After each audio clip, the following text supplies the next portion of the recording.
Health, life style ఎలాగో చెప్పుకుంటున్నాం. Career news కూడా చెప్పుకుంటున్నామండి. ఎడ్యుకేషన్ న్యూస్ కూడా చెప్పుకుంటున్నాం. స్కీమ్స్, గవర్నమెంట్ స్కీమ్స్ కూడా చెప్పండి. మీరు గవర్నమెంట్‌లో ఉన్నారు కాబట్టి అథెంటిక్‌గా ఇన్ఫర్మేషన్ ఉంటుంది. మాకందరికీ ఉపయోగపడుతుంది అని చెప్తున్నారు.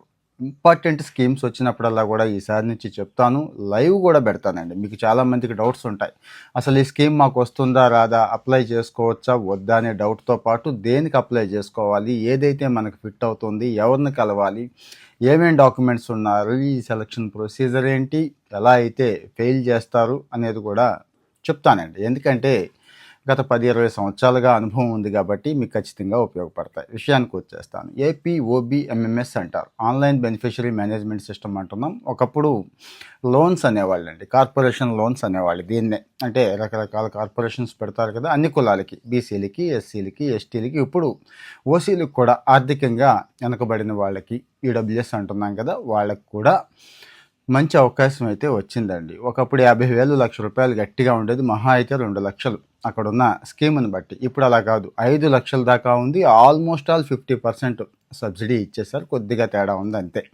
మరి 50% సబ్సిడీ అంటే 2.5 లక్షల దగ్గర నుంచి 50,000 దాకా ఫ్రీగా సబ్సిడీ తీసుకునే అవకాశం ఉంది. కానీ చాలామంది చేసే పొరపాటు, ఆ సబ్సిడీ కోసం ఆశపడి స్కీమ్ని ఇబ్బంది పెడుతున్నారు, ఆఫీసర్స్ని ఇబ్బంది పెడుతున్నారు. అలాంటి వాళ్ళు కాకుండా ఈ ఉద్యోగాలు వగైరా, ఈ 10 to 5 ఉద్యోగాలు, ఈ 10-25 వేలకి ఎవడు ఫిక్స్ అవుతాడు?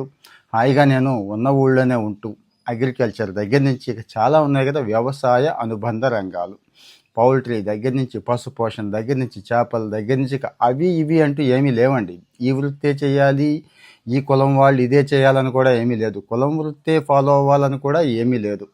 మీకు ఏ సెక్టార్లో ఇంట్రెస్ట్ ఉంటే ఆ సెక్టార్. ఫర్ ఎగ్జాంపుల్ మీరు బీఫార్మసీ, ఎంఫార్మసీ, డిఫార్మసీ చదివారు అనుకోండి, జనరిక్ మెడిసిన్ పెట్టుకోవడానికి, మెడిసిన్ షాప్ పెట్టుకోవడానికి కూడా ఇక్కడ అవకాశం ఉంది. గవర్నమెంట్ మళ్ళీ సేమ్ సబ్సిడీ, లోన్ అన్నీ ఇస్తారు. ఇక చిన్న చిన్న ఇండస్ట్రీస్, ఖాదీ విలేజ్ ఇండస్ట్రీస్ అంటాం, ఇంట్లోనే తయారు చేసుకోదగ్గవి కొన్ని. ఒక మాదిరి ఇండస్ట్రీస్ 5 లక్షల్లో పెట్టుకోగలిగేవి కొన్ని. సో ఇక్కడ అదే పెట్టాలా ఇదే పెట్టాలా అని చాలామంది అడుగుతూ ఉంటారు. ఇక్కడ ఏదో లిస్ట్ ఉంది, ఆ లిస్ట్ చూపించండి అంటే కొంతమంది ఇన్ఫ్లుయెన్సర్స్ ఏదో లిస్ట్ చదువుతూ ఉంటారు. కొంతమంది యూట్యూబ్లో రకరకాల వీడియోలు చేస్తూ ఉంటారు కదండి, ఇక్కడికి వెళ్ళి ఇక్కడికి వెళ్ళి ఇలా అప్లై చేయండి అంటారు. ఇవన్నీ చాలా చిన్న విషయం అండి. జస్ట్ ఓబీఎంఎంఎస్ అని కొట్టండి, మీ దగ్గర అలాగే ఆధార్ నెంబర్ ఉంటుంది, మొబైల్ నెంబర్ ఉంటుంది, దాన్ని బేస్ చేసుకొని అప్లై చేసేయండి, ఇబ్బంది ఏమీ లేదు.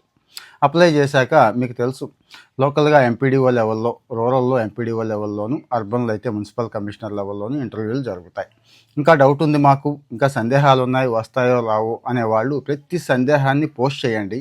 నేను ఖచ్చితంగా లైవ్ పెడతాను, డీటెయిల్డ్ వీడియో ఇస్తాను. మీకు ఆసక్తి